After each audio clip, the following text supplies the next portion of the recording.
Thank you for tuning in to the 2025 Elmira Winter Crokinole Classic Finals match. This is a Tier 1 National Crokinole Association event, and in this matchup we have on your right Justin Slater, who in beating Hutchinson in the semifinal match has guaranteed taking the first place spot in the NCAA standings.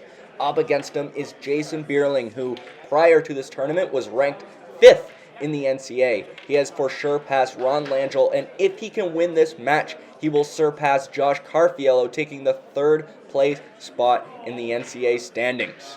This match will be a race to 11 points. I believe Jason will have the first shot, giving Slater first hammer. Let's get to it.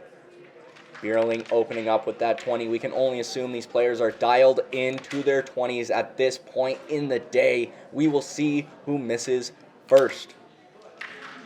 Justin Slater currently has 2 tournament victories under his belt, the World Crokinole Doubles, as well as Belleville.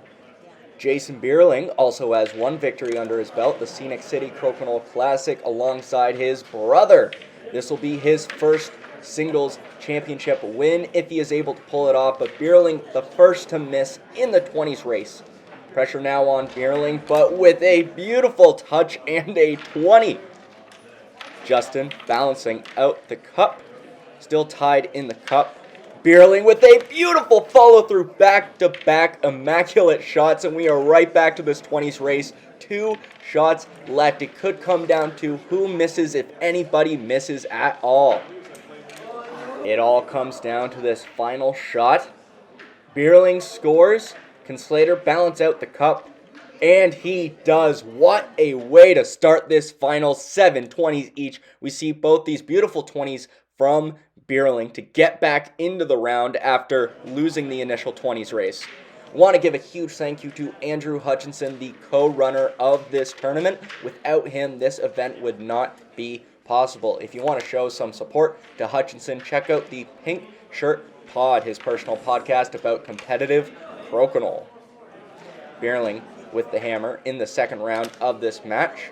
Players currently tied in points. Slater the first to miss, coming up short, and Beierling makes that hurt with a 20 conversion, the off to go.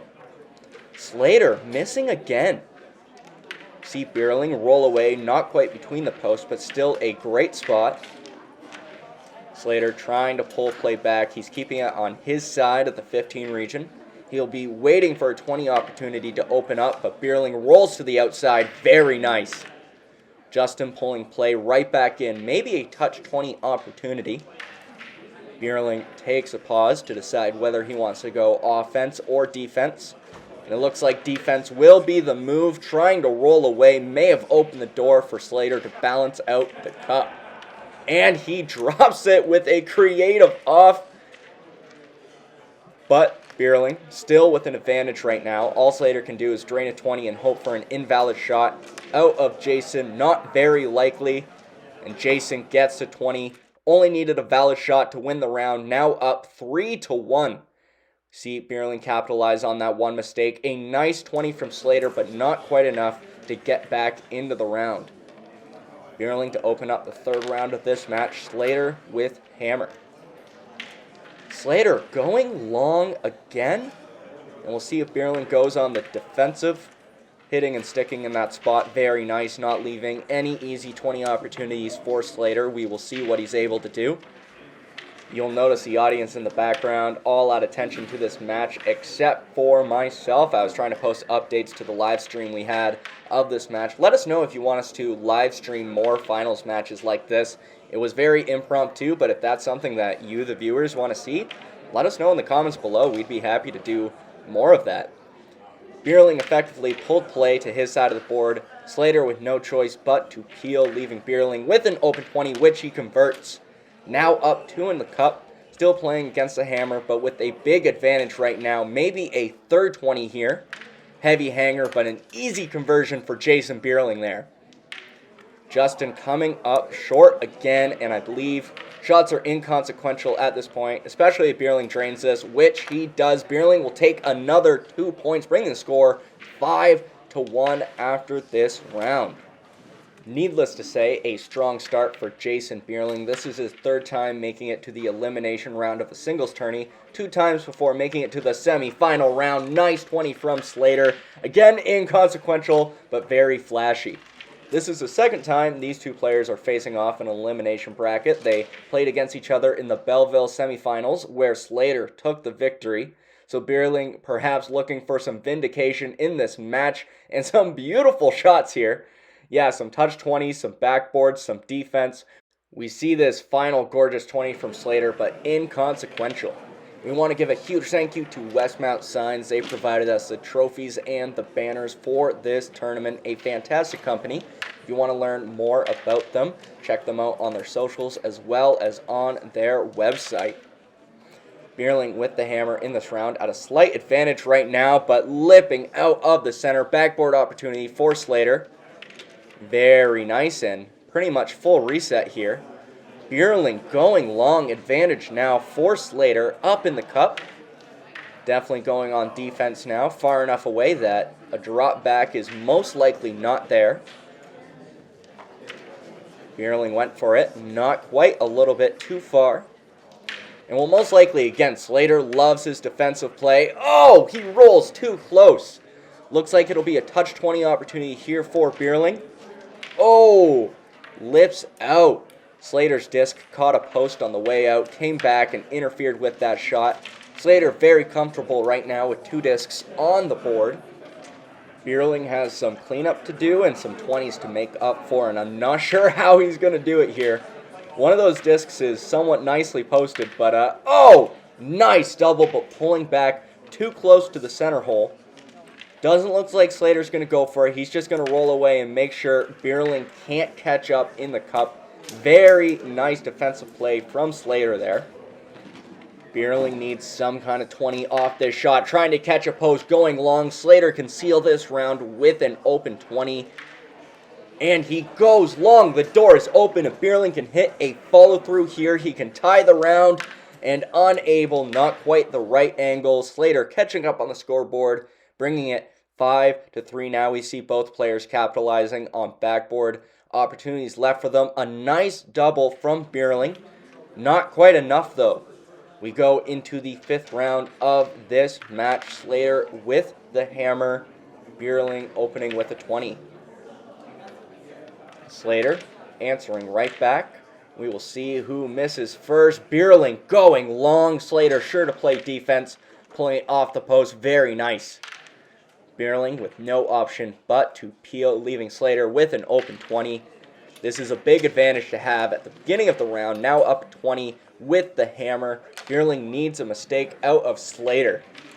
And according to an article that came out from The Pudding, Slater has an open 20s percentage rate of 75%, I believe, something like that. Point being, hoping for a mistake out of Slater on open 20s is a pipe dream. And the first mistake comes out of Beierling. Slater rolling out beautifully. Only 2 shots left. Beierling needs to get play back in, but that line is so thin. He might just go for the peel here, because I don't think he can get in on that shot. Yeah, that's exactly what he does. Slater taking a second to reset. He knows how much this 20 means, and that seals the round. Slater will be tying up the score 5-5 now on the scoreboard. It's fair to say that Slater was trying to find his groove in those first few rounds, and he's most certainly found it now. This video coverage is provided by Tracey Boards, the official board builders for the World Crokinole Championships and the co-runners of this tournament. To get your very own Crokinole board, go to traceyboards.com today. Slater keeping play on his side of the 15 region, currently up a 20. Playing against the hammer, though. Oh, beautiful shot from Jason there. Pretty much a full reset. Oh, we're getting a double check on whether that disc is touching the line, and it is. Slater verifies. Bit of a chuckle around the board. Pretty much a full reset now. Oh, and perhaps that check messed with Slater's groove. Coming up short, Beierling left with a backboard. Now up in the cup. Some pressure now on Slater, playing against the hammer, down a 20. We will see if Beierling is able to keep the pressure on. Slater coming up short again. Beierling sure to capitalize with the off. Now up 2 in the cup. Slater needs some big mistakes out of Beierling, and he needs to stay consistent with those 20s. Beierling going a little bit long on the right side of the 20 hole, though. Slater verifying that he is playing against the hammer, so he needs to go for the 20 here. Yep, trying for the follow-through, doesn't get it, loses his shooter, and that seals the round. Beierling will take another 2 points, bringing the score 7-5 now in favor of Beierling. Certainly a back-and-forth match. We see this very nice touch 20 from Beierling, able to get the off there just barely, also capitalizing on some shortcomings of Slater on a few of those open 20 attempts. 7-5 now, Beierling 2 open. Slater with hammer. Slater taking an extra second to make sure he's got the proper amount of wax for his shot. Definitely double checking because he did miss a few in that last round, so he wants to make sure he dials back in. And we will see who the first mistake comes out of. It is Jason coming up short, leaving a backboard 20 opportunity for Slater here. Can he convert? He does with the off. Very nice. Huge advantage to have going to the rest of the round. Beierling going long this time. Slater trying to roll out, catches a post. Might be a touch opportunity. Beierling goes for it, just a little bit long. Slater happy to hit and stick, keeping play firmly on his side of the 15 region. Beierling bouncing back, somewhat posted there. We'll see how Slater deals with this. Oh, that might just be enough space for Beierling to get a 20, and he just lips over it. So close. I wouldn't normally call that an easy 20 opportunity, but for the protractor, that's his bread and butter right there, and barely missed that shot. Trying to catch a post here to come back for a 20. Unsuccessful. Slater keeping play. He is so good at that, keeping play on his side of the 15 region. And Beierling almost comes back for a 20, but that pretty much seals the round. Slater catches up yet again, tying it up 7-7 now. This is just back and forth. Slater to open up. Beierling with hammer in this round. Both players are 4 points away from the 11-point goalpost. Beierling with an invalid shot. A huge mistake. Slater capitalizing fully. Now up 2 20s. Certainly a good advantage to have going into this round playing against the hammer. Slater taking an extra second to reset before draining yet another 20. Beierling coming up short, not close enough for a conversion here. Slater hits and sticks in that area, on the right side of the center at least. Beierling trying for a follow-through, backboard opportunity for Slater here. Oh! Lips out, the red disc caught a post, bouncing back. Beierling with 2 discs on the board now, not enough to cancel out that 220 disadvantage currently. But still somewhat of a peculiar situation. Judging by the time Slater's taken with this, I don't think he sees a clean double here. Opts for taking one off to roll between the posts. Very nice spot. Yeah, he just wants to make sure he doesn't set Beierling up with any easy chances. Beierling rolling to the outside. Slater sure to hit and stick out here. Very nice. Beierling doesn't have much of any options except for to peel. He can't go through his own to hit that. Yeah, losing his shooter there. And it looks like Slater's going to ditch his shot because technically he could bump that red disc in, giving Beierling a chance to catch up. A chance Slater doesn't give, going up 9-7 now, 2 points away from the 11-point goalpost. Now, if Slater wins this, this will be his second time in a row winning the Elmira Winter Crokinole Classic. Beierling going long on the right side of the hole at the very least, but Slater going on defense now. Slater does have hammer, so he doesn't need to fight for any more 20s. Beierling trying to pull back off of the post. Slater going for the easy off, rolling back, very nicely posted there. There's certainly not an easy off for Jason here. Maybe he'll go for a posted 20, I'm not quite sure. taking a second to consider. I'm not sure what his other options are, so... Oh! He almost gets it. Just a little bit too strong. Those shots are so finicky. But Slater doesn't get the 20 there, leaving a heavy hanger for Jason, which he converts on. Now up 2 in the cup, but Slater can cancel that out. Oh! Slater goes long on a critical shot. Still with 2 discs on the board. Not an easy double here for Jason, though. I'm not sure what he's going to do with this, because, yeah, that 1 disc is still pretty well posted, or at least between the posts. Able to get the 1 off in the 15. Slater needs to get this off. If he can end with 25 points on the board, oh! Slater lips out and rolls just to the 10 line. This is interesting, because if Beierling can set up a situation where Justin can only end with 20 points on the board, he can tie the round and extend this game a little bit further. Or if he can get a double, or demote one of those discs even further, like roll away to the 5 or the 10, he might even be able to win this. Only 2 shots left. Beierling knows how much this means, so he's taking a second to consider. I think he wants a double, but I'm not sure it's there. He opts for the 1 off. That red disc now in the 15. We'll see what Slater does with this. Slater needs a clean off. Gets it, ending on that 10 line there. So right now they're completely tied in points. This would be a tied round. If Beierling can hit that closer disc off and pull play back off one of those posts, he could be able to pull a tie out of this. We'll see what he does.